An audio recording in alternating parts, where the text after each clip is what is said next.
Boa noite, pessoal, tudo bom? Aqui, dia 20 de agosto, estamos aqui em Brusque, Santa Catarina, 2020, no meio da pandemia, e este é o seu, o nosso, o incrível, o fantástico Termina em Pizza, que não tem pizza.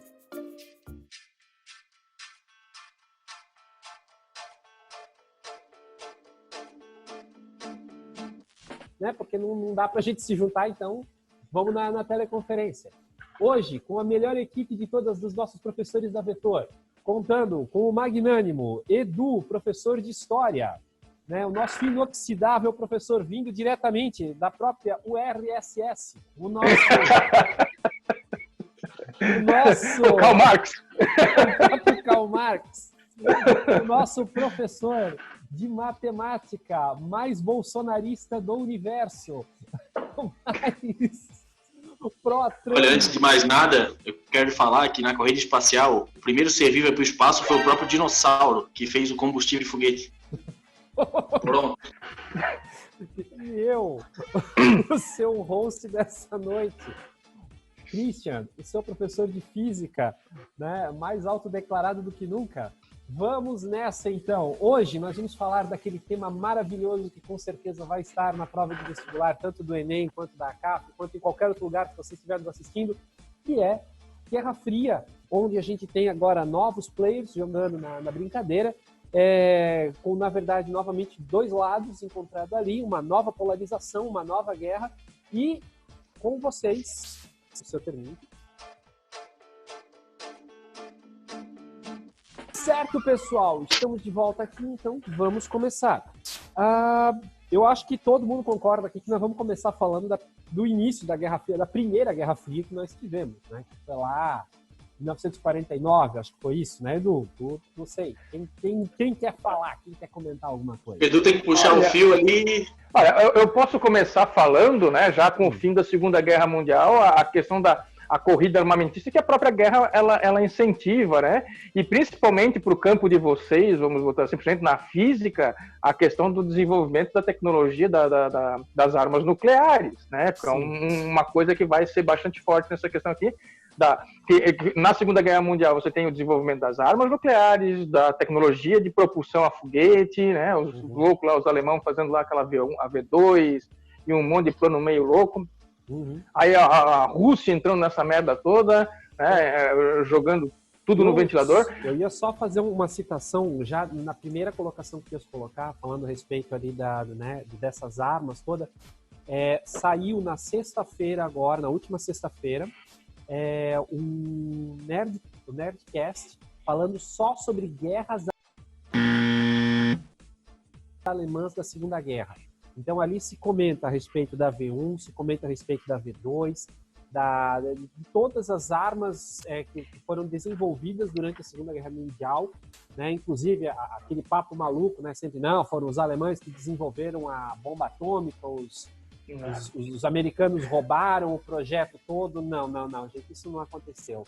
O projeto Manhattan foi um desenvolvimento, foi encabeçado, sim, por um alemão. A ideia, né, digamos assim, o conceito todo veio de uma carta de Albert Einstein para, né, acho que foi para Roosevelt, não foi? Não. Foi para Roosevelt, ele escreveu a contra. Na verdade, ele não escreveu, ele só assinou a carta, né? Ele não queria, então foi uma outra pessoa que escreve e ele só assina, mas acaba levando a honra de ser o escritor porque ele era o cara famoso da época, né?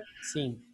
Edu, mas a gente pode então, né, do que eu imagino pela Segunda Guerra, pelo final da época de final da Segunda Guerra e começo de Guerra Fria, né, que a gente pode colocar como marco ali, mas que essa parte da tecnologia alemã aí foi, né, sem dúvida fundamental, né? Os cientistas que saíram da Alemanha para ter onde trabalhar, né?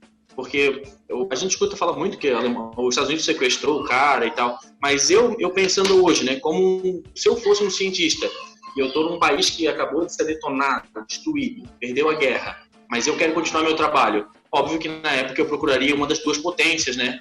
Aquela que me oferecesse um lugar para continuar fazendo meu trabalho, né? O caso O Werner von Braun, por exemplo, que vai ser o cara que vai ser cooptado, né, pelos Estados Unidos, pelos aliados em geral, né?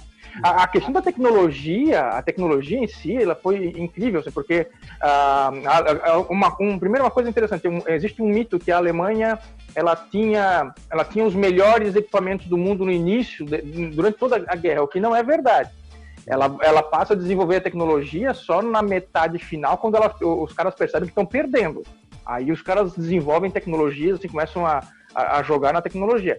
E quando eles veem que vai perder mesmo, aí há uma debandada muito grande pro lado dos aliados. Ninguém queria ficar pro lado dos soviéticos. Isso era uma coisa assim meio... Quem pudesse fugir pro lado dos aliados, fugia. Tanto que teve a Operação Paperclip, né, o clipes de papel, que era... Eles perdoaram o crime de guerra, fizeram tudo, só para poder fazer... Porque eles perceberam que os soviéticos eles estavam também puxando esses cérebros alemães, vamos dizer assim, né, pro lado deles, para poder pegar essa tecnologia que no final da guerra ficou muito forte, né? Tem um relato que foi até sendo um livro, eu não sei o nome do livro agora, mas tem um relato que dizia que até a própria parte de desenvolvimento no final ali, para eles tentarem manter aquilo que eles estavam desenvolvendo, mas que eles tinham consciência de que não conseguiriam colocar em prática para construir tecnologia, eles deixavam pro lado que eles sabiam que os aliados iam chegar primeiro do que lados que eram combatidos pela URSS na época, para que quando eles fossem capturados, que eles fossem para os Estados Unidos para poder continuar trabalhando naquilo ali, desenvolvimento de algumas coisas. Eu até falei brincando no grupo ali sobre o disco voador nazista que a gente fala, né? Mas eu tenho um amigo, por acaso, eu conheci um cara que é o ufólogo Vittorio Pacatini. Eu conheci ele quando ele trabalhou na Votorantim, e ele é um cara que, segundo ele, é aquela história, né? Vamos chamar ele de mentiroso já ou depois, né? Mas vamos ouvir primeiro a história dele, né? Porque ele é ufólogo, cara. Ele é ufólogo e ele ganhou uma grana fodida. O caso dele, se alguém quiser procurar depois na internet, é sobre o ET de Varginha. Ele foi o cara que foi trazido para o Brasil. Ele é brasileiro, mas ele foi trazido para o Brasil naquela época para conversar com o ET de Varginha, algo do tipo. E aí ele conta que ele foi levado para uma área militar nos Estados Unidos e que lá dentro, conversando com muita coisa, ele conta tudo que foi trazido da Alemanha. Não só coisas que tinham lá prontas, que eles conseguiram trazer, mas planos que eles tinham para construir alguma coisa. Só que, ao mesmo tempo, isso esbarra, ao meu ver, no 7-1 que eles tomaram da Rússia, no quesito da corrida espacial, em que lá se desenvolveu... as coisas aconteceram muito mais rápido pro lado de lá do que pro lado de cá, né? A gente tem a União Soviética sempre saindo na frente, sempre, vamos botar primeiro alguém em órbita, eles vão primeiro. Vamos botar um foguete mais alto, eles vão primeiro. Tudo eles vão primeiro e os Estados Unidos para trás. Então fica parece uma teoria de conspiração, né? Roubaram a tecnologia. Mas, ao meu ver, eu acho que a Rússia investiu muito mais em formar cientistas do que os Estados Unidos acabou fazendo. Os Estados Unidos, ao meu ver, eles ficaram muito mais. A gente tem uma bomba atômica, então a gente já tem um poderio de armas, a gente vai produzir armas e não produzir com conhecimento, né? Não trabalharam muito nisso. Não sei, olha, porque é o seguinte, os Estados Unidos, vamos pensar no contexto da guerra. Quando a guerra começa, mesmo a Segunda Guerra Mundial começa, os Estados Unidos, eles não têm tecnologia. O que eles têm? Eles têm um parque fabril, eles têm fábricas, tá? A ponto de que quem estava tecnologicamente superior naquele período, nessa questão de armamento, era a Inglaterra. Só que a Inglaterra estava ferrada, porque os alemães estavam ali em 1940, em cima da Inglaterra, ali bombardeando tudo. Então os caras estavam gastando tempo demais em reconstruir e tentar se defender, do que desenvolver a tecnologia de sonar, tecnologia de radar, tecnologia de motor a reação. Isso, os ingleses estavam muito à frente dos alemães, os caras estavam muito à frente. E aí, como os caras estavam apertados ali, sem saber o que fazer, o Churchill entrega para o Roosevelt, e isso é real, os caras levaram mesmo uma missão especial, dentro de um avião especial, eles levaram todos os planos secretos que eles tinham dessa tecnologia para os Estados Unidos. Por quê? E como os Estados Unidos não tinham ou estavam engatinhando nessa tecnologia, mas eles tinham um parque fabril muito grande, então eles levaram os planos para lá, para desenvolver lá, e depois voltar em forma de armamento e tecnologia para os ingleses, a ponto que depois eles vão, sim, virar o jogo. Aí, no caso da União Soviética, eles vão investir muito em espionagem, os caras vão... Tanto que a bomba atômica, por exemplo, é uma questão dessa. Sim. Os russos, eles conseguem roubar os planos da bomba atômica. Eles tinham gente infiltrada dentro do projeto Manhattan, cara. Sim. que era a coisa mais louca da época era o Projeto Manhattan. E os caras tinham gente lá dentro. Uhum. Quando a guerra tá no final, lá em 1940, quando a guerra mesmo termina, né? Que a Alemanha assina a rendição lá que eles fazem a conferência de Potsdam, que é quando a Alemanha se rende, que o Stalin chega para assinar os documentos. Na época lá o Roosevelt já tinha falecido, aí já estava o novo presidente. O Stalin já sabia da bomba atômica antes mesmo que o presidente americano soubesse. Ele já tinha isso na mão, o grau de infiltração que os caras tinham lá dentro. E ali em Potsdam que os caras assinam a autorização para jogar a bomba no Japão, né? Que a Potsdam começa em maio e a bomba depois, né, agosto, né? Quando a bomba estoura, primeiro a saber da notícia é o Stalin. Para depois o presidente americano lá, na época, eu não lembro agora o nome, agora fugiu, ele ficar sabendo, né? Aí é tanto que o cara meio que dá uma carga, nós fizemos um teste de uma nova arma que vai revolucionar o mundo.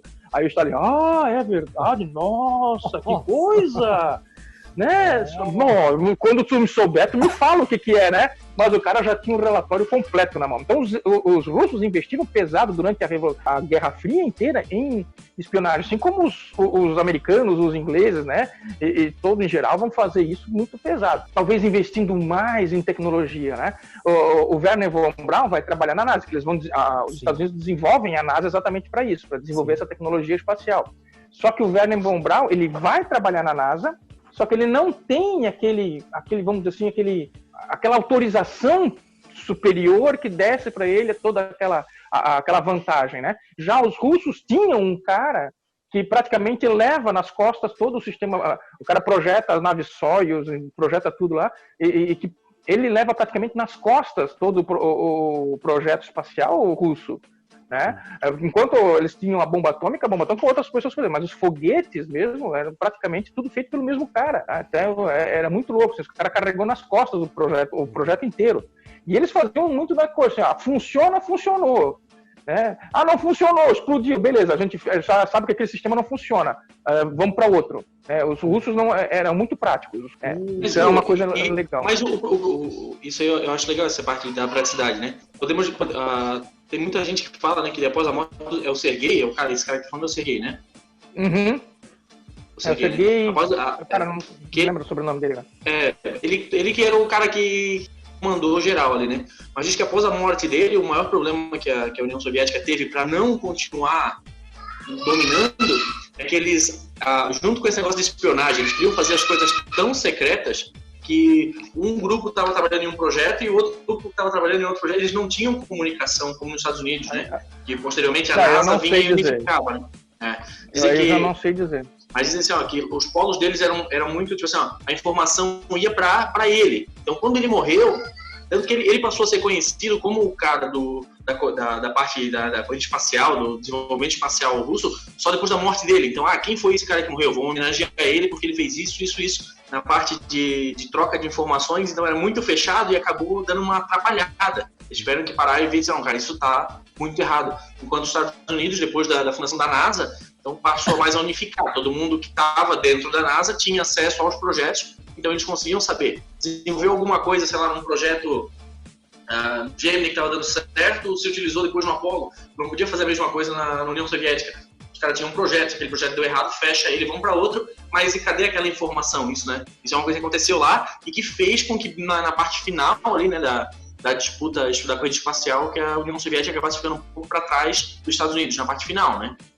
Se bem que, lembrei o nome do cara, Sergei Korolev, eu lembrei o nome dele. Isso, lembrei o nome dele. Não, tô... Foi aquela luzinha assim. Telepronto. Então, né, dando continuidade Vamos lá. Aqui, a gente concorda então no caso que a Guerra Fria começou após o final da Segunda Guerra, houve esse roubo de informações dos dois lados, né? Existe uma cena excelente naquele filme que tem na Netflix, Patton, que é extremamente referenciado em outros filmes. A gente costuma ver um general que vem na frente de uma imagem de uma bandeira dos Estados Unidos muito grande, é referência desse filme. E ao final dele, que refere à história de um general, George Patton. Isso, durante a Segunda Guerra Mundial, que ele fala que quando termina a Segunda Guerra Mundial, que eles chegam em Berlim, ele tem vontade de já pegar os tanques e seguir adiante e ir até Moscou para tentar pegar os russos, porque ele previa que os russos iam ser um problema. Né? Que ele, verdade. No campo de batalha, ele já percebeu que os russos seriam um problema. Né? Só foi se aprofundando nos anos seguintes, que a gente foi vendo mais para frente que a encrenca foi cada vez indo maior. A gente começou a ver aquela corrida, como vocês comentaram, né, algumas das tecnologias, a corrida que foi tecnológica e principalmente a corrida de propaganda para ver quem que era mais foda, quem que tinha os melhores equipamentos. A Rússia investindo pesado em blindados, os Estados Unidos investindo pesado em aviões, né, que a gente teve o levantamento da cortina de ferro, que não se sabia o que acontecia do lado de lá e o que vinha do lado de cá. Né? E esse termo é do Churchill, né? Esse termo, a cortina de ferro, é um termo que o Churchill cunha. A ideia de que você fecha, né? Quando eles fecham toda essa fronteira, tecnicamente. Isso é muito vamos assim, explicativo. Às vezes as pessoas não entendem, né? Pô, mas eles tinham uma cortina de ferro mesmo? Não, cara, isso é não é... Tem gente que não entendia, né? Mas até hoje não entende quando se fala em cortina de ferro, né? Uhum. Mas é interessante essa questão da propaganda. A propaganda vai ser muito legal. Propaganda, né? Aí você vai ter toda a questão do desenho animado, né? Os aliados sempre são azulzinhos ou verdes, os inimigos sempre são vermelhinhos, né? Vai ter toda essa questãozinha ali que eles vão... A gente está acostumado, meio que virou padrão, né? E inclusive, até ouvi uma coisa muito engraçada que ele falou assim, ó, ficou desse período, a gente tem uma coisa muito emblemática que é o seguinte: pensa em uma águia. Você imagina aquela águia americana, cabeça branca, com amarelo, grande, né? E a gente tem a águia aqui, mas a gente pensa naquela águia lá, fruto desse período de propaganda dos anos de 10. Tem uma águia na vetor, hein? Tens uma águia aí? Não tem. Aqui eu nunca vi nenhuma águia aqui, mas beleza. Já que tá te falando. Que a águia que ele tem ali, ele não pode mostrar. Tá a águia que ele tem ali, ele não pode mostrar. É a águia careca. Aqui. Cara, águia azuda? Já viu um cara? Tem 26 águias tem ali. Tem um zoobotânico na casa dele. Pô, mas esse negócio da propaganda, eu tava lendo alguns dados sobre o gasto que eles tinham com propaganda, né? E o gasto que os países tinham com propaganda, hoje tem países que não conseguem gastar o que eles gastavam em propaganda nem com saúde, cara. Era um negócio absurdo, né? Tu pega os países menores, hoje em dia, eles não têm nenhuma verba destinada a isso. Eu só queria comentar uma coisinha ainda antes, que eu sei que daqui a gente vai para algumas guerras que aconteceram aí de influência deles, né? Mas eu queria comentar alguns dados, principalmente para matemática, quem vai fazer vestibular e tal, para talvez dar uma instigada, né? Por exemplo, a gente fala assim, Guerra Fria durou... Quantos anos, Edu? Lá vai muitos anos, né? Mas início e fim. 50 anos, né? Mais ou menos. 50 anos, né? Isso. 50 anos. Ela termina oficialmente em 91, né? Então você faz a conta ali, né? 50, 91, dá 41 anos oficiais, né? Exato.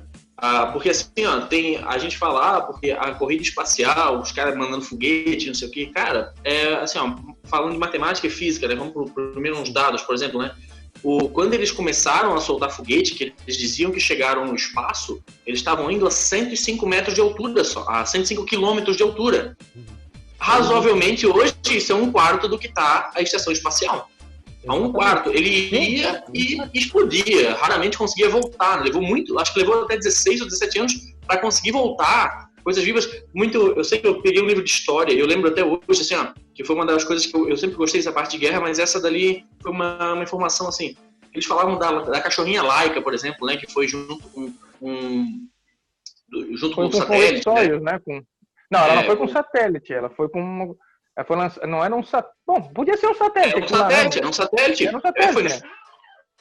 Foi no segundo satélite de um projeto. Agora, deixa eu olhar aqui, eu já te falo o nome. Laika, no Sputnik, em 1957. Ela foi em um satélite, ela foi no satélite 2, Sputnik 2, ela foi pra lá. Só que eles sabiam que ela ia morrer porque não era pra voltar, né? O satélite era pra ir e ficar lá. já embate outra coisa, né? Que hoje, por exemplo, é impensável, né? Se a gente for, né? Impensável colocar um cachorro, um macaco dentro. Mas, porra, precisou e foi puramente científico. Mas assim, eles falam, o primeiro passeio do homem no espaço, né? Que foi aquele russo, ele ficou 2 horas fora da que a gente chama de atmosfera respirável ali, né? Mas o cara chegou a 140. Isso, o cara chegou a 140 km de altura. Pessoal, isso é comparado com hoje, como falei antes, é 1/4 do que está a estação espacial. Então eram viagens curtas, assim. Mas no final é que começou a expandir e foi muito próximo do projeto Apollo, que começou o pessoal a ficar muito mais tempo lá fora. E aí teve o Apollo no lado dos Estados Unidos, mas também teve o lado russo, não lembro o nome do projeto agora, mas que aí eles passaram a ficar mais tempo em órbita. Mas assim, em questão de tamanho, de velocidade que aquilo pegava, era o mínimo comparado com o que é hoje. A fração hoje de uma descida é muito mais, claro que a aceleração, que eu digo por causa da força de onde ela começa a descer, né? Mas toda essa parte física, essa parte de atração, eu confesso que até na faculdade eu tinha muita dificuldade em saber, cara, como que a gente vai para a órbita, acelera até na Lua e volta. E na verdade não é um mecanismo, olha o que eu vou falar, vai parecer muito idiota, né? Não é um mecanismo muito complexo, depois que tu já tem o equipamento, né? Se torna até um modelo que isso é feito, é muito básico. Mas para fazer esse equipamento, assim como por exemplo, a gente fala até na Apollo 13, mas a Apollo 1 foi aquela Apollo que matou a galera queimada dentro por causa de uma faísca. No teste. Não nem sair, ele estava no teste ali. Um filme muito bom. Tem um filme muito bom chamado Os Eleitos, não sei se vocês já assistiram. Não. Os Eleitos. Coisa, mas não vi o filme ainda. Cara, esse filme ele explica exatamente isso. Ele vai quem são esses primeiros caras? Era tudo feito tão na coxa, cara, tão na coxa que os caras assim, eles contratavam o cara por empreitada, porque se o cara morresse, não tinha muito aquela questão de botar um seguro na vida do cara, entendeu? Eu pegava o piloto de teste que já estava acostumado com perigo e que não estava pouco se ferrando. Os caras contratavam os caras num bar de beira de estrada, para ter uma ideia. Porque era tão perigoso, os caras não tinham assim, vamos botar alguém lá. Não, eram pilotos eram pilotos militares, mas geralmente eram pilotos de teste, tudo meio louco já. E os caras iam de empreitado, assim, cara, é muito louco. Então, Os Eleitos, um filmezinho aí dos anos 80, filmaço, gente, filmaço, muito bom. Conta todo esse trajeto, né, de como é que nos Estados Unidos eles começam a fazer esses testes, né, a partir do programa X, né, para fazer romper a barreira do som, e depois os primeiros programas espaciais, né, esse medo do Sputnik, essas coisas todas aí, muito louco, cara, muito bom esse filme. Fica a dica pra quem quiser. A teoria da conspiração fala muito nessa parte, porque assim, enquanto não conseguiam colocar, por exemplo, porque a União Soviética colocou o satélite, o Sputnik 1, a ficar rodando, né, colocou ele em órbita, e enquanto não se tinha essa informação, agências dos Estados Unidos colocavam que eles iam botar um satélite e tal. Mas quando vazou vazou não, porque foi investido em cima disso, né? A Rússia tem um satélite rodando a cada 90 minutos sobre as nossas cabeças. O que eles estão fazendo? Eles estão batendo foto, eles estão vigiando a nossa vida. Então se instaurou uma espécie de um ódio dentro da população. Então tinha gente que estava cagando para o que estava acontecendo na Guerra Fria, mas com essas informações o cara acabava pegando. Cara, né, assim, eu trago para hoje já a mesma ideia do ódio pela China, né? Todo mundo tem ódio pela China, mas a gente tá com fone, microfone, celular, tudo chinês aqui, provavelmente. Sim. Claro, só que assim, é aquele medo, né? É aquele medo. Por exemplo, vamos lá, Edu, tem 2 viagens para fazer hoje, e uma delas é para a China e outra para algum lugar não tão atrativo. Eu sei que para ti tu ia querer ir para a China, mas se a gente falasse para alguma pessoa, o cara vai ter medo. Porra, mas ir para a China? Vocês estão malucos? A China não tem condição. Então, a própria mídia que eles utilizavam gerava esse ódio, essa xenofobia de quem estava do lado. Não à toa que isso aí depois é replicado para vários, né? Coreia do Sul, Coreia do Norte, o Vietnã, do leste, do oeste, leste-oeste, não lembro se era leste-oeste lá ou se era sul e norte. Norte-sul, né? Essa ideia é disseminada, tipo, que eles são ruins e esses são... Essa mídia, eu acho que foi muito um serviço e um desserviço muito grande, né? E tem mais uma coisa que a gente tem que botar em questão, o custo disso. Quanto isso custou financeiramente? Os russos não custou nada porque é um país social. Não, custou muito. Os russos estavam pagando. O governo tinha que pagar aquilo. Tanto no lado americano, né, como no lado soviético, isso custou uma baba. Foi uma coisa assim incrível, tá? Botado no dinheiro de hoje, dada a inflação, que era uma quantidade de trilhões e trilhões de dólares que foram torrados, literalmente queimados, né, nos foguetes, tanto do lado soviético quanto do lado norte-americano, tá? E isso é uma questão que levanta muita polêmica até hoje. Sim, se você torra todo esse dinheiro, por que você não usa esse dinheiro para ajudar as pessoas, em vez de você botar esse dinheiro no espaço, né? A própria corrida para a Lua, por exemplo, né? É uma coisa que o pessoal pergunta bastante até hoje, né? Entra nessa questão. Será que isso vale a pena ou não vale? Essa corrida espacial, você pensa assim, o que isso trouxe para a gente? É só olhar agora ao redor. Se você está vendo a gente aqui, é por causa da corrida espacial. Sim. Toda essa tecnologia que a gente tem hoje é derivada de uma maneira ou de outra dessa corrida espacial. Né? A forma como ela era encarada de cada lado era diferente, né? Mas não podemos dizer que foi barata para nenhum dos dois lados. Tem uma frase do Anuário de Cirurgia de Mão do Brasil, brasileiro, que é uma associação de cirurgiões que trabalhavam com a parte de cirurgia de mão pós Segunda Guerra Mundial no Brasil. O Brasil foi uma, né, digamos assim, nessa parte de cirurgia, a gente teve, né, junto com as cabeças, os melhores cirurgiões do mundo. E uma das colocações que eu li uma vez lá, que eu achei muito boa, é que ele disse assim: períodos de guerra e de desavença geralmente geram acelerações muito grandes, tanto em inovação quanto em tecnologia. Né? No caso do Brasil, nesse período ali, a gente conseguiu, pós-Segunda Guerra Mundial, muitas melhorias, porque se integrou a parte ortopédica e a parte estética para poder fazer cirurgia do pessoal que retornava no período pós-guerra. Isso teve muito desenvolvimento na nossa região até aqui por conta disso. Então, a gente pode imaginar que esse período ali teve muito desenvolvimento, muita coisa, como o próprio Edu colocou e o Jânio falar também, né? A gente tem essa questão da telecomunicação, a gente tem GPS que veio dali, muita coisa, muito avanço veio por conta desse período ali também, né? Até só eu ia colocar ainda mais um dado interessante ali, que o Edu falou a respeito, né, do lançamento dos foguetes e tudo mais, assim, uma parte um pouco mais de engenharia. Existe uma lenda, né, que eu quero desmistificar, que diz o seguinte: os motores da Saturno V, que são, né, os maiores motores que o ser humano já produziu, tem 55 mil cavalos de potência, um negócio absurdo. Cada um, né? Cada um. E lembrando que embaixo de um Saturno iam 5, né? Então... No primeiro estágio, né? No segundo iam mais 4, no terceiro iam mais 3. Então era um negócio... Quase um Fusca. Quase um Fusca. Quase um Fusca. Tinha um detalhe que eles comentavam que era o seguinte, que se perderam os projetos de como se faziam esses motores. E hoje não se sabe mais como eles eram feitos. Mas o Edu respondeu a pergunta que tinha dentro. Muitos dos engenheiros, o pessoal que fazia aquilo ali, eles trabalhavam às vezes em grupos separados e alguns motores eram levemente diferentes entre eles. Então, se tem os projetos, mas se você compara o projeto com o motor, eles são diferentes, porque o projeto era feito de uma coisa e o pessoal que montava, que fazia a montagem, o desenvolvimento daquilo ali, o cara tinha experiência, ele olhava o projeto e falava: essa merda aqui não vai dar certo. Eu vou mexer, não vou passar esse cano por aqui, não vou trabalhar com esse soldado, vou fazer isso com rebite, não vou usar isso com determinado tipo de parafuso, vou usar outro. E foi um negócio que foi feito de uma maneira tão artesanal que quase cada um desses motores é único.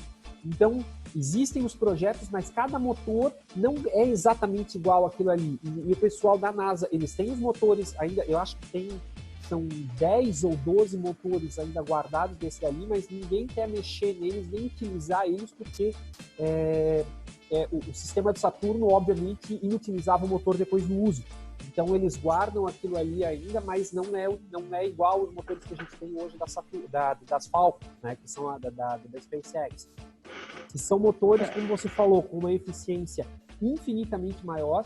E se a gente for comparar os valores, né, vamos dizer assim, O valor de um lançamento de uma Saturno contra o lançamento de uma Falcon chega a ser na faixa de 15% o valor de uma Falcon em relação a uma Saturno. Então é muito mais barato mandar alguma coisa para o espaço hoje, e como o Jânio colocou, numa altura muito maior, né? É assim, ó, com toda a seriedade do mundo, né? Os Estados Unidos, toda a seriedade do mundo. Sim. Vamos lá. Os Estados Unidos guerreou contra a Alemanha e desenvolveu esses motores Saturno e tal, né? Sim. A cor do Brasil vai lá e briga com o Paraguai, eles desenvolvem uma maré, entendeu? E aí, cara, tu pensa, como é que vai padronizar alguma coisa no Brasil, se até para padronizar a tomadinha no Brasil, para padronizar os 3 pinos, foi de confusão. Imagina para construir motor de aeronave, cara, não ia funcionar, não dava certo. A nossa tomada é o padrão suíço, pô. A nossa tomada é o padrão suíço. É usada no Brasil e na Suíça.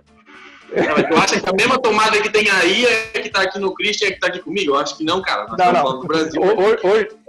Hoje eu estava fazendo ali embaixo a cozinha, como tu tá fazendo aí na tua casa. Na cozinha, que tem 6 metros quadrados, tem 3 tipos de tomada diferentes. Tem 3 tipos de tomada diferentes. O padrão é tudo. É isso aí. Padrão é tudo. A NASA já deu pra gente. O negócio é artesanal. Faz um pouquinho de cada jeito e vê o que dá certo, né? Dava com o dinheiro que tinha, né? Pega a mais barata. Ah, a mais barata é essa aqui com 5 pinos. Pega essa. Depois a gente corta ali no meio e faz alguma coisa. Então vamos lá. Adaptações. Edu, mas eu quero saber uma coisa, Edu. Vamos sair da corrida agora e vamos um pouco mais pra frente, né? Uma coisa é fato, né? A Inglaterra se tornou uma potência em certo momento por causa da invenção do motor ali, a vapor, da industrialização mais forte, né? Revolução Industrial. Da Revolução Industrial, isso. Revolução Industrial. Agora, como não sei se existe alguma explicação histórica, porque na matemática é mais difícil a gente ver isso, né? Como é, cara, que o pessoal, tanto da União Soviética como dos Estados Unidos, como é que esses soldados compravam a ideia de ir para as guerras, cara? Não sei qual guerra vocês querem entrar primeiro, o que aconteceu, podemos falar de forma geral, mas por que o pessoal comprava isso? Eu tava vendo, cara, por exemplo, a guerra do Vietnã, né? Quase meio milhão de soldados americanos foram para o Vietnã. A troco de quê? O meu questionamento é a troco de quê? Como é que a população desse país não faz nada? Isso é a coisa que mais me indigna, entende? Como mas não foi sem panela que fizeram. Não, mas eu digo assim, eu tô aqui agora, eu, Jânio, né, o Brasil entrou em guerra, o Vietnã entrou em guerra, e aí eu, Jânio, vou chamado pelo exército brasileiro para ir lá combater, e eu sei que vai meio bilhão de pessoas, a gente vai pro Vietnã para guerrear lá. E aí eu te respondo o seguinte, por quê? Se fosse para mim guerrear pelo Brasil, já acho uma puta palhaçada a guerra, mas se tu vai ter que ir pelo teu país, tu vai, né? Ninguém quer ser pessoal que do exército que estiver assistindo esse vídeo, saiba que se me chamar eu vou. Mas assim, não vejo. Ele tá pedindo cruzado, tá? Ele tava ali assim, ó. Se me chamar eu vou, tá? Não, se me chamar eu vou. Comentário embaixo, né, do Exército Brasileiro. Combatente recrutado. Se o coronel chamar eu vou. Mas eu digo assim, qual é a motivação maior? O que eles pregavam? Existe alguma explicação histórica do que eles pregam, cara, para conseguir esse patriotismo tão grande? A gente sabe que filme é forçar, eles forçam isso, né? Qualquer filme que o cara vira um herói, né? O próprio Japão acabou tendo isso, né? De ser também investiu nessa parte, apesar de não ser tão famoso quanto Hollywood, mas sempre, tu é o nosso herói de guerra. Mas qual seria a motivação? Consegue explicar um contexto histórico pra gente ver isso? Tem, mas talvez vamos começar pelo Christian. Christian, tens alguma coisa para botar nessa linha aí? O que eu ia colocar é mais voltado à parte cultural, vamos colocar assim. Se a gente observar, a gente pode ver até agora, vamos dizer assim, heróis da Marvel, Capitão América. Ele era a representação digamos assim, o soldado ideal e a representação de alguém que tinha com o pretexto da liberdade. Mais recente, a gente tem aquele filme do Chris Kyle, né, o sniper americano.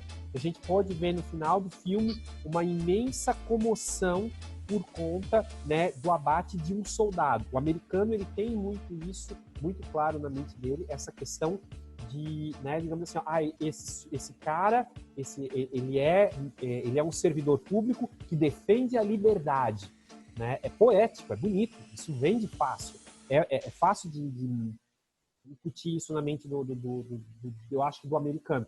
E mais recente, um pouquinho mais anterior, existe um filme pouco conhecido que eu particularmente gosto muito, que se chama A Volta dos Bravos, em que ele retrata 3 soldados que retornam da guerra, eu acho que é Iraque, Afeganistão. Cada um deles é um médico, uma soldada de infantaria e um soldado. E todos eles, né, digamos assim, a gente vê e eles retratam o quanto que, essencialmente, os soldados eles são bem vistos pela sociedade americana. Aqui a gente sabe, o cara é soldado, beleza, legal. Agora lá não, cara, ele é um soldado. Não, você pode passar na minha frente na fila. Eu tô na fila do pão, você pode passar na minha frente. Inclusive as comédias, né? Até as comédias acabam muitas vezes retratando isso, entende? Acontece uma coisa na comédia, mas o cara é um veterano de guerra. Então eles têm um respeito total, porque o cara foi um veterano de guerra. E eu vou colocar mais um dado aqui interessante, que é o seguinte. O Jânio, ele gosta bastante da parte de comédia stand-up. Eu acho que o Edu também curte alguma coisa, a gente também vê. Reparem uma coisa, alguém aqui já viu alguma comédia stand-up em que o cara tira sarro de soldado? Não tem. Não lembro. Não tem. É verdade. Não tem. É verdade. Não existe. Vou colocar isso no meu show. Quem não sabe, o Jânio está montando um show de stand-up, né? Vamos estar vendendo os ingressos no futuro, quando o Jânio abrir ele, anunciar ele. Talvez o show seja online, talvez o show seja ao vivo, né? Dependendo de quando você está assistindo isso, né? Mas... Já se vendeu 2 ingressos. Já. Alguém pode pegar? Eu vou levar a mulher junto. 3. O dele é da esposa. 3 agora. Vou marcar esse show logo já. Vamos lá. Então, assim, vai, Edu, agora é contigo. Tá. Então, bom, é interessante, eu não tinha pensado nesse dado. A coisa legal, por exemplo, se a gente pensar, por exemplo, nos Estados Unidos não existe, por exemplo, um programa de saúde como, por exemplo, nós temos o SUS, né, que é um Sistema Único de Saúde. Por pior ou melhor que funciona, ele existe. Né? Qualquer pessoa, o Estado tem a obrigação de dar atendimento de saúde gratuito em qualquer parte do Brasil. Nos Estados Unidos isso não existe, a não ser que você seja militar. Aí você tem. Você tem um programa de saúde gratuito para militares. Para a população civil você não tem. Tá? Isso é bem interessante. Essa questão de por que essas pessoas lutavam, Jânio, é interessante. Quando a Segunda Guerra termina, tá? Ela termina em 45, mas em 50 você já tem um novo conflito, que é a Guerra da Coreia, já dentro do contexto da Guerra Fria, né? Com a questão da China. Só um detalhe. Guerra da Coreia é extremamente importante, porque no contexto da nova Guerra Fria, querendo ou não, no desenvolvimento da China, tem muito a ver, porque foi quando China e União Soviética cortaram laços. União Soviética. Sim, e foi uma coisa bem forte, né? Eles cortaram laços mesmo, né? Quando acontece a guerra civil chinesa, né? Com Mao Tse-tung vence a guerra, os russos vão lá e dão um baita ajuda. Só que depois os russos quiseram se intrometer na política chinesa. E o Mao Tse-tung chegou e falou, cara, podem cair fora daqui, muito obrigado por nada, tchau, né? E mantém uma parceria, mas é uma parceria puramente de comércio, coisa assim. Mas eles vão lutar na Segunda Guerra Mundial contra o mal. Eles vão lá, nós vamos lutar contra o mal. E essa questão de lutar do bem contra o mal, ela vai estar presente em todas as guerras. Se você perguntar, por exemplo, qualquer que seja o conflito que os Estados Unidos estejam envolvidos nos últimos 60, 70 anos, eles sempre vão estar do lado do bem contra o lado do mal. Mas isso não é, mas Edu, porque tu é professor de história, porque... Não, mas é uma justificativa que eles usam.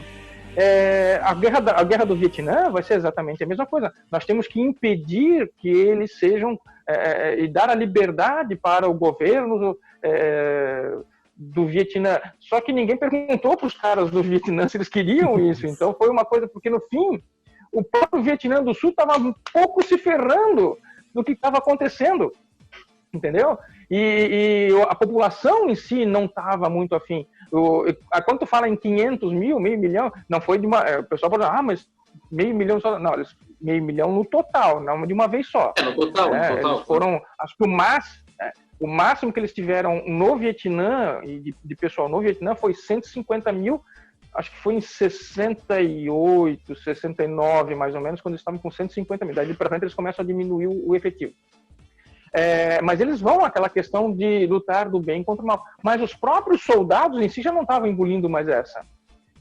Tem um filme sobre o Vietnã, tem vários muito bons, né? Apocalipse Sinal, por exemplo, é um clássico do cinema de combate, né? A gente normalmente chama de filme de guerra, mas o termo certo é filme de combate. Tá? O filme de combate ele é o termo, vamos assim, o termo nerd de usar. Os próprios soldados não estão de saco cheio. Tem um filme que é meio difícil assim, de encontrar, chamado Hamburg Hill, né? Esse filme ele vai buscar esse questionamento. Eles começam a pensar assim: pô, mas quem é que está lutando? São os negros, são os latinos, são os pobres, né? Que você vai estar lutando no Vietnã são esses caras. Quem tinha grana, por exemplo, podia fugir da guerra pagando lá. Aí tem tem uma banda ali, acho que é... agora eu esqueci o nome da banda, que tem uma música muito boa que vai estar naquele filme do Apocalipse Sinal. Fala Mansa. Sim, claro, Fala Mansa, com certeza. Daqui a pouco eu vou lembrar o nome da banda e da música, mas eles vão começar a questionar isso. Tanto que, no fim da guerra, uma coisa importante, a guerra do Vietnã, quem vence?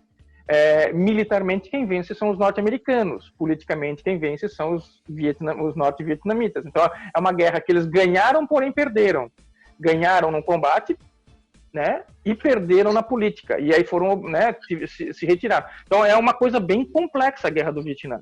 E depois dela, a coisa foi tão feia, porque a população norte-americana, né, dentro desse contexto da Guerra Fria e tal, os caras dos gastos militares, etc., os caras começaram a boicotar o governo americano, e a ponto de que, por exemplo, você não da Guerra do Vietnã para frente, você tem uma queda muito grande do efetivo americano, por exemplo, de soldados, porque as pessoas pararam, não havia alistamento, era por voluntário.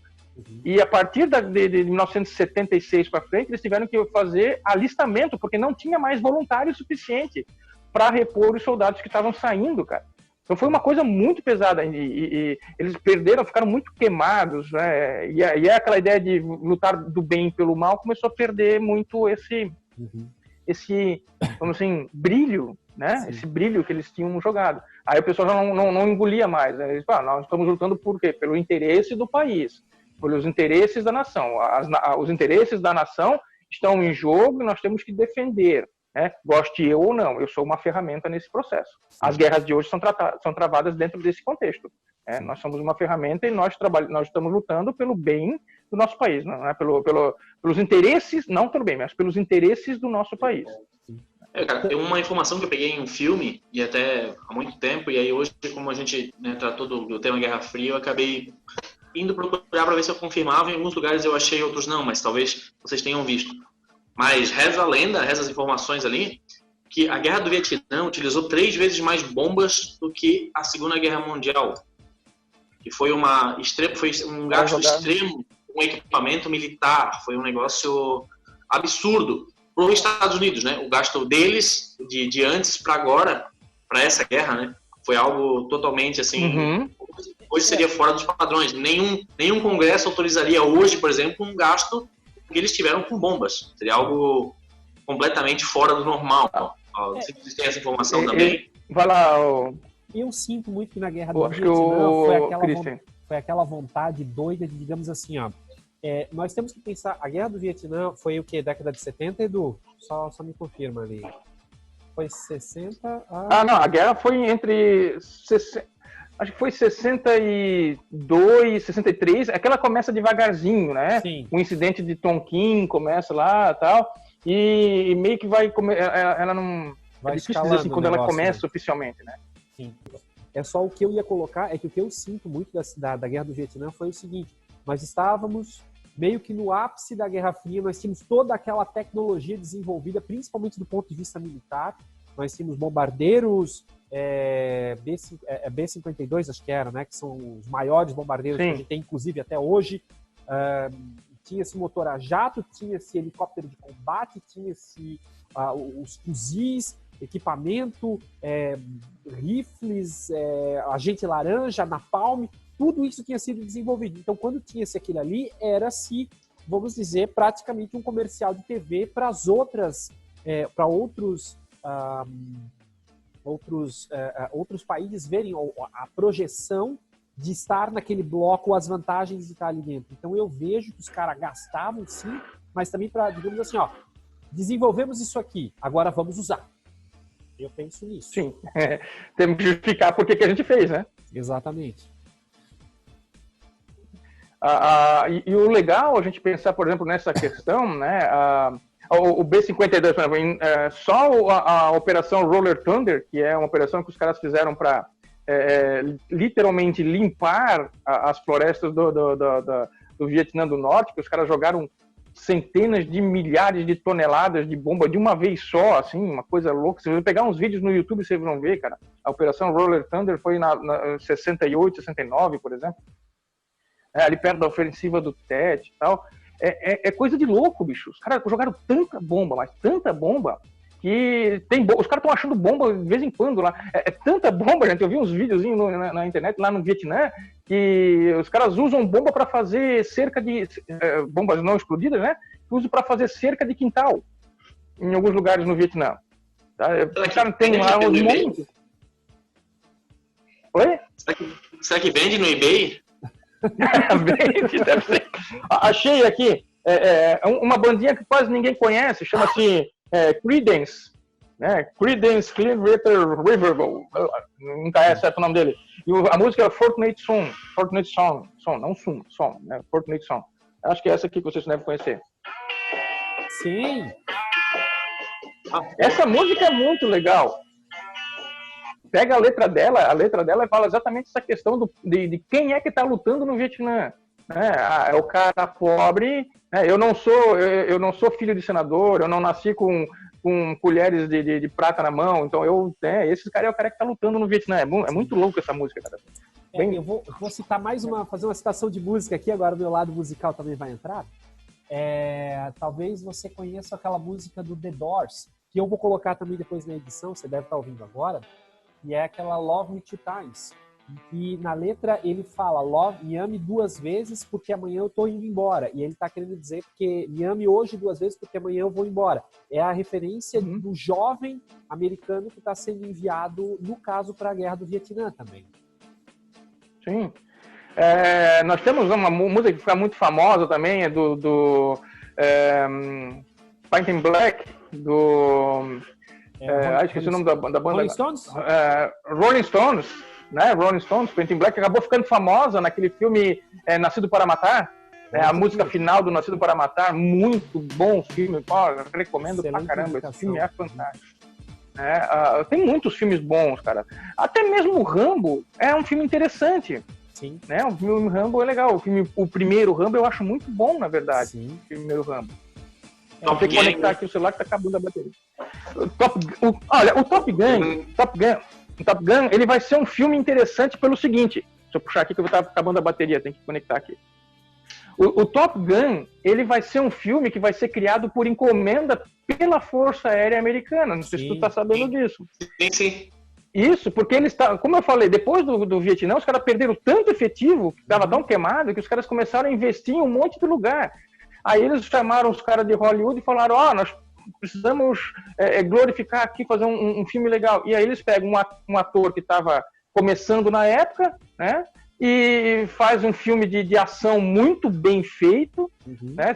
Hoje em dia, se tu olhar, tem um monte de falha, porque os caras usam lá mas que na época foi muito bem feito. E aí, depois do Top Gun, cara, a quantidade de gente para entrar na Força Aérea, os caras tinham gente saindo pelo ladrão. Sim. A mídia do cinema quis fazer isso depois. Após esses fatos, ele vem essa tendência de glorificar o que aconteceu, de transformar em uma aventura, né? Sim. Quando eu estava no ensino médio, eu lembro de um professor, inclusive ele provavelmente vai assistir a gente aqui e depois ele vai me chamar a atenção, né? Mas eu não vou falar o nome dele. Mas é o seguinte, ele era um cara muito... Como assim? Por exemplo, ele era um cara muito bom, mas ele gostava de trabalhar muito com filme. Não que isso torne ele menos bom ou menos ruim, né? Mas um dos filmes que ele bateu o pé pra gente, por exemplo, foi o Beleza Americana. né, que destrói a imagem do sonho americano, né, sim. da vida americana. E aí depois ele passou pra gente, putz, o pior é que agora me fugiu o nome, eu tava com o nome... cara, mas é também, Diário de uma Paixão também, que o cara vai, acho que é Diário de uma Paixão, né, que o cara vai pra guerra e a mulher fica, depois ela acha que ele morreu e aí depois ele retorna. É isso, né? É isso? Ou eu tô muito enganado, né? Não lembro. Tem algumas coisas meio...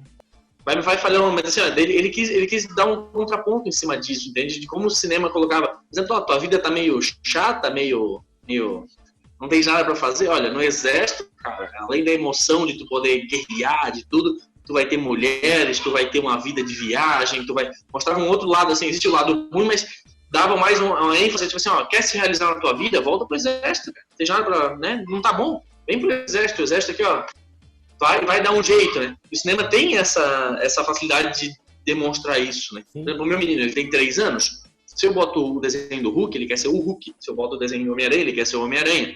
Agora, imagina tu bombardear o jovem com uma porrada de filme falando pra ele que aquilo é muito bom e que se a vida dele é ruim ele não vai poder ir, tu acaba comprando essa ideia, né? A ideia do Top Gun, eu confesso que quantas, né? Eu vi ele, já tinha feito alguns anos que ele tinha saído, mas depois que tu vê esse filme, quantas tu pensa, meu, cara, como eu gostaria de dirigir um caça, como eu gostaria de estar atirando, mas como é que eu faço isso? Tem umas escolas que fazem isso para captação de aluno, até colégio militar, cara. Eles chegam e dizem, você já se viu dirigindo um caça? Como é que você vai poder dirigir um avião se você não for para a aeronáutica? Você gostaria de ir para o mar, aprender a fazer resgate em alto mar? Olha só a marinha. Então, eles dão um enfoque muito grande nisso, né? Até um dado ainda para juntar com isso dali no momento agora nós estamos vivendo pandemia, mas vocês sabem que vai sair um filme novo do Top Gun. Vai sair Top Gun 2, acho que todo mundo está sabendo. Mais uma vez patrocinado pela Força Aérea Americana, certo? E até, vamos dizer assim, nós praticamente não falamos da nova Guerra Fria. Eu acho que até a gente pode gravar um segundo só para falar da nova agora, da Guerra Fria com a China. Mas só para fazer o gancho, o filme vai ter cenas no espaço. Eu quero que vocês saibam que o governo dos Estados Unidos está pagando o treinamento do Sr. Tom Cruise para ir para o espaço, para fazer cenas na Estação Espacial Internacional. Para quê? Promover a nova força americana, a Força Aérea Espacial. A Força Aérea. E para chamar ele para ir para Marte, né? E para chamar a gente para ir para Marte. Quem quisesse morar em Marte, estamos com passagens gratuitas de ida.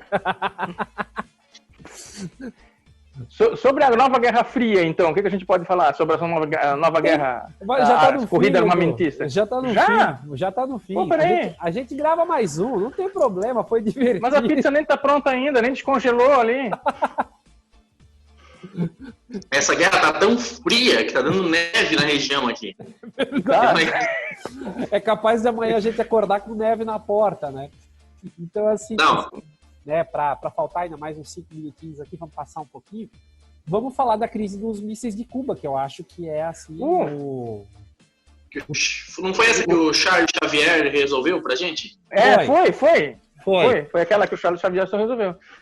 Essa coisa aí, bicho, a crise do míssil foi muito louca, cara, foi muito louca. Isso ali, né, lembrando, né, que existe, existia um relógio, né, o governo americano, para demonstrar o nível de tensão que existia entre o lado dos aliados e a URSS, eles tinham um relógio, que era o relógio do apocalipse, o relógio para o fim do mundo.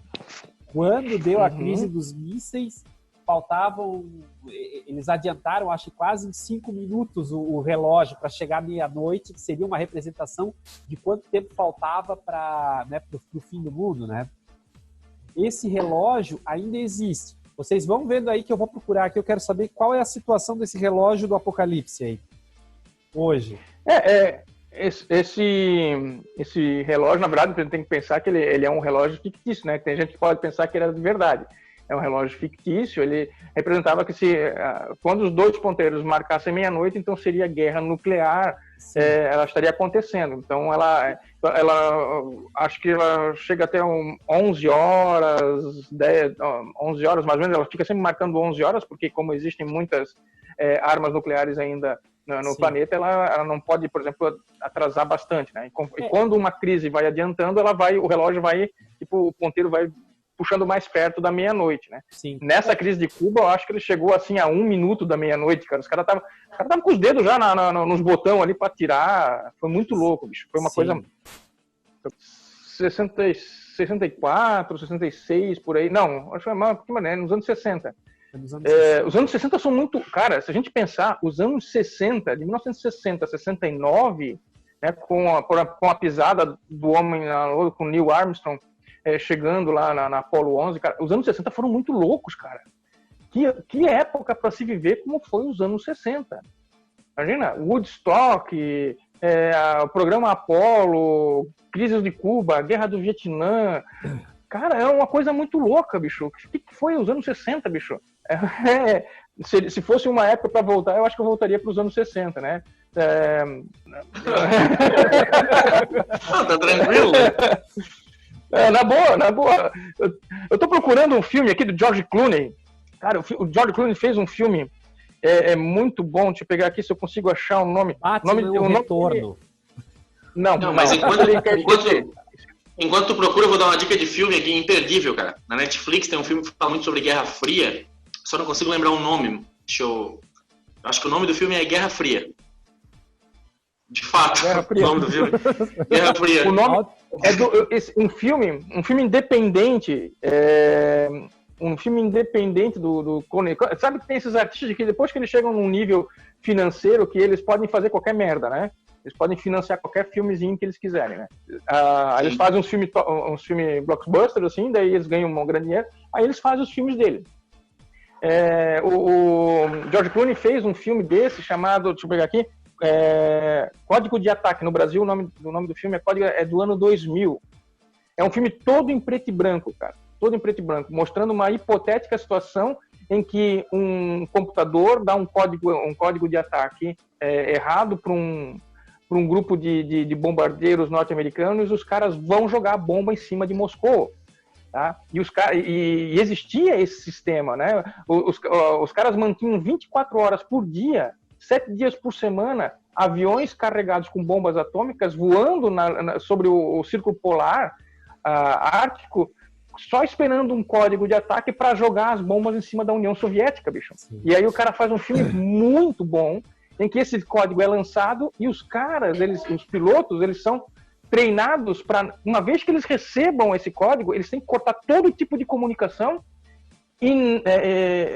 com qualquer um. Eles vão atacar e não tem como voltar atrás, bicho. E é um filme muito legal, difícil de encontrar, eu só consegui ver ele uma vez.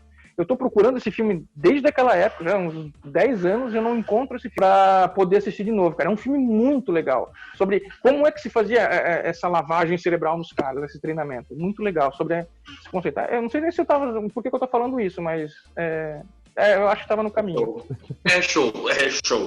Não, cara, eu acho que informação dessa era tem muitas. Se o cara fosse fazer uma listagem de filmes e música, tudo isso, né, que o cara consegue associar a essa época, é muito grande, né? Um filme muito bom que surge nessa época falando sobre isso. Star Wars, claro. Star Wars. A compra entre o bem e o mal. O Império do Mal, o bem e o mal, uma arma capaz de destruir um planeta. E uma pessoa comum que pode ir lá e destruí-la. Exato. Então, que coisa mais lógica. Mas tu sabe que uma puta sacada que tem do Star Wars para essa ideia de guerra, todo filme dessa parte de guerra aí, ela se traduz ao botão da destruição, né? Nós construímos a Estrela da Morte e a hora que eu quiser explodir, vai explodir a galáxia inteira, se foda. A mesma coisa que a gente tem associado tem um botão, se o cara tirar, todos os mísseis vão destruir os Estados Unidos. Se apertar esse botão, vai destruir tudo, não sei o quê.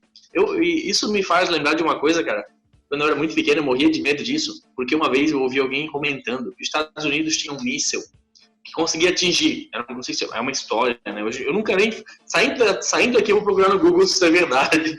Mas dizia que eles tinham um míssil que podia atingir qualquer lugar do mundo e ele tinha uma chance de erro de 1 metro. E aí eu ficava me cagando todo, porque isso era novo, isso provavelmente em 99, 2000, quando eu comecei na escola. E foi um professor que comentou isso, que tinha esse míssil. Cara, e eu fiquei com um puta medo, porque eu ficava pensando, cara, e se alguém fizer alguma coisa errada e ele estacar esse míssil na minha casa? Ficava pensando, tipo, se o míssil cai na cozinha, será que o míssil pode cair na sala? E era uma coisa, mas era uma loucura que o professor botou na minha cabeça, assim. Mas, querendo ou não, tu associa isso a maior parte das produções da época, tem essa ideia, né, do botão da destruição, né? Tu é tão superior, que assim, tu até vai guerrear, mas se tu quiser botar o fim nessa guerra, porra, aperta esse botão aqui, morre todo mundo do lado de lá. Essa ideia essa superioridade foi muito grande, né? E eu acho que o nosso próximo termina já, vai ser algo que a gente vai falar sobre a nova Guerra Fria, né? Aquele que hoje não dá mais tempo nem da gente entrar na parte da Alemanha, do Muro de Berlim. Eu acho que, inclusive, podemos dedicar um programa todo para isso, né? Sim. Mas eu digo assim, aquele que até temos que programar para fazer nosso seriado. Eu acho que sair daqui para o Muro de Berlim e depois para a Nova Guerra Fria e fazer uma trilogia do Termina em Pizza rápido, não demorado. Rápido, tipo, rápido que eu digo em dias, né? Sim. Em dias, assim, para o cara lançar isso aí.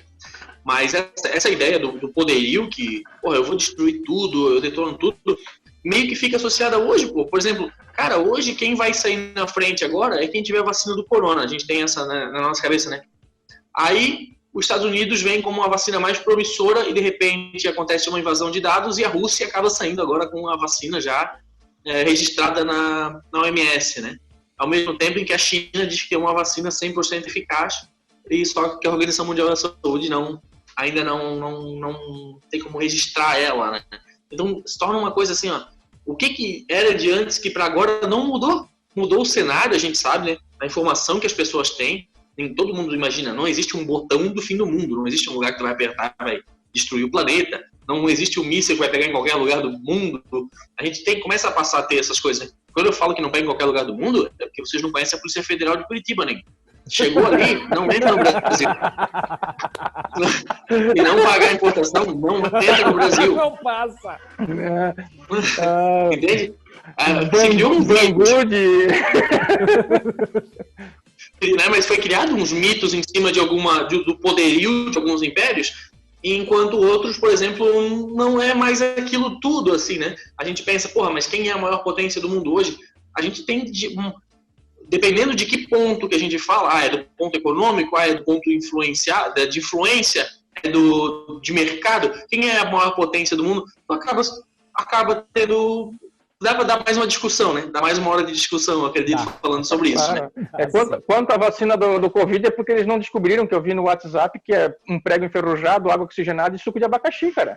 É isso aí. Caldo de cana e limão, diz que cura qualquer coisa. Diferença que a gente tem da vacina chinesa para a vacina russa, cara. A vacina, né, vamos dizer, a vacina chinesa, não, vamos deixar, em vez de fazer, vamos pular alguns testes, alguma coisa assim. Sabe o que o russo fala? Pular teste em animal? Não, aqui, ó, teste na filha do presidente. A filha do Putin vai provar essa vacina. E se ficar doente, vai pro gulag. Quanto ao míssil, Jânio, não te preocupa não. Eu lembro de ter lido em algum lugar que os caras estavam vendo um material assim, né, sobre uma luta entre bem e mal, e eles falaram que tinha um ponto estratégico ali em Vidal Ramos. Eu acho que era a tua casa, cara. Eu morava em Brusque nessa época, mas é que naquela época... Eu morava em Brusque já, mas é que naquela época eu não tinha 1 metro de largura ainda. Agora, com 1 metro de diâmetro, já fico mais preocupado. Porque... Também. Bom, pessoal, deu bastante conversa hoje. Eu acho que a gente vai encerrar por aqui. Nós vamos marcar já para a semana que vem já o próximo. Né? Eu vou tentar lançar esse vídeo quanto antes no nosso canal do YouTube. Então, curta, compartilhe isso aqui, chame seus amigos. Deixe as suas dúvidas, o que não ficou muito claro nessa agora nos comentários. A gente vai respondendo, vai fazer uma sessão. Meu Deus do céu, o que não ficou claro aqui? Tudo. Olha, só quero dar um tchau para vocês aqui, mas eu quero terminar com uma frase do Yuri Gagarin. Gagarin. Tá bom. Mas o nosso amigo o nosso amigo russo que deu a primeira volta em órbita, ficou 2 horas em órbita. E uma frase dele, galera, resume muita coisa. A primeira coisa que ele fala é: a Terra é azul. E depois ele fala: a Terra é redonda. Então, porra. Amor. Oh. Ele pode ter porque é comunista. É porque é comunista. O disco é redondo. O disco é redondo. É que ele é comunista, faz parte do processo da comunização mundial. Ele está dentro da questão Illuminati. E outra, né? Ele era russo, né? Ele era russo. Provavelmente ele estava tapadaço de vodka. Estava tudo rodando. Então, inclusive, ele falou que era a janelinha é redonda. Ele falou que era azul olhando pro fundo da nave. Ele nem estava olhando para a janela. Então teve um negócio Aquela garrafa de vodka azul, né? A mundo azul. Sky, tava com Sky na frente, verdade. Mas então, gente, boa noite pra vocês. Boa noite. Espero que tenham gostado da nossa conversa. Um abraço pra todo mundo. Muito obrigado pra vocês.